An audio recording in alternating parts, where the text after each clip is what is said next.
Check bounce के case में validity of a post dated cheque. Hello friends, this is Advocate Deepti Bhagat again back with some important tips on the case of check bounce. Before I start with updating you, I would request you all to please subscribe to my channel, like my videos so that you are all updated with whatever I'm posting hereby. So let's understand. Recently on 11th of October 2022, there is a landmark judgment on check bounce cases.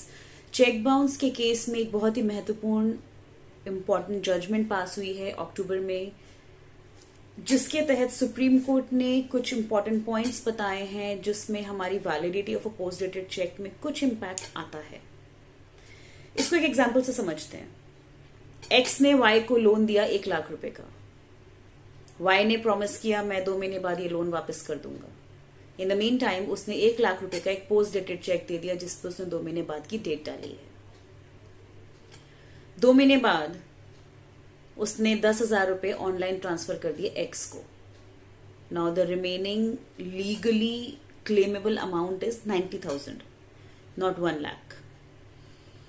Now why वो 90,000 नहीं दे रहा. अब x के पास क्या remedy है? X क्या करेगा? X वो 1 लाख का चेक डाल के बाउंस कराएगा.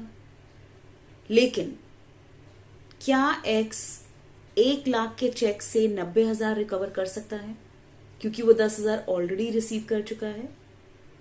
नहीं. रिसेंटली सुप्रीम कोर्ट ने इसको इलैबोरेट किया है. जिस चेक का अमाउंट आपके लीगली क्लेमेबल अमाउंट से ज्यादा है, वो चेक बाउंस होने के बाद जब उस पे आप चेक बाउंस का केस डालेंगे कोर्ट में, वो देयर एंड देन डिसमिस हो जाएगा if the prima facie case is made out कि उसने कुछ पैसा वापस कर दिया है. अब इसमें बहुत इंपॉर्टेंट पॉइंट है कि इस केस में फिर एक्स क्या करेगा. वाई ने बेसिकली थोड़ा पैसा रिटर्न करके और बाकी का पैसा ना दे करके एक्स को फंसा दिया.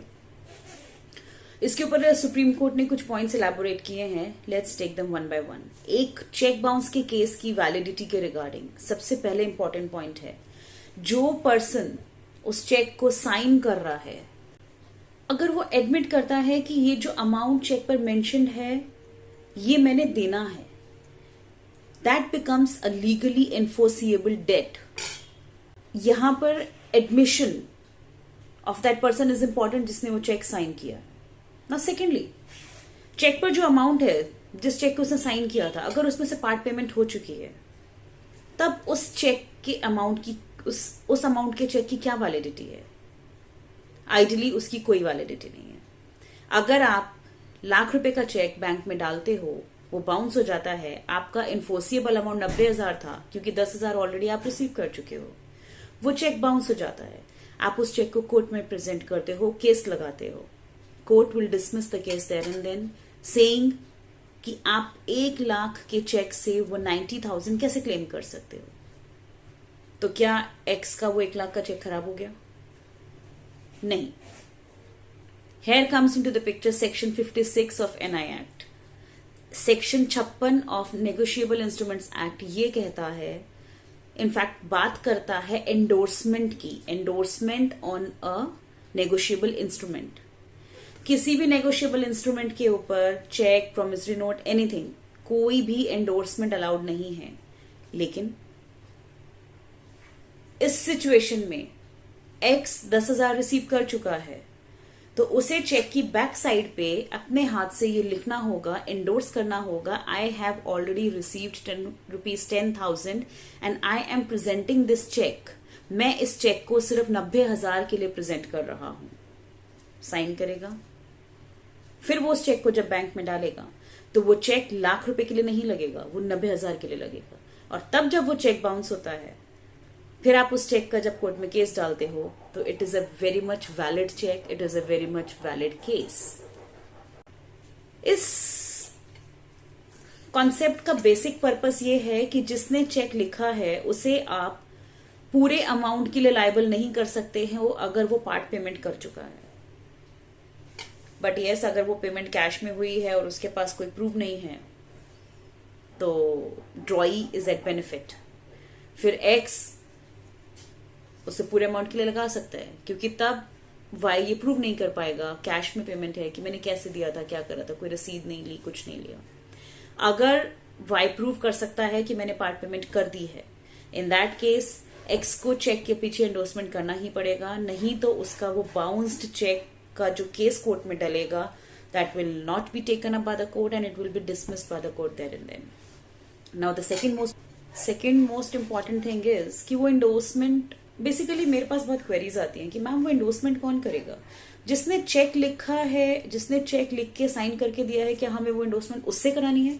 नहीं, ये एंडोर्समेंट वो करेगा जो उस चेक को बैंक में प्रेजेंट कर रहा है।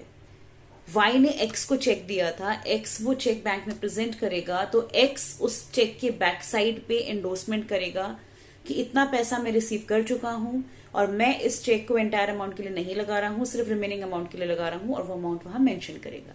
Endorsement will be done by the person who is presenting the cheque in his or her bank to get it clear.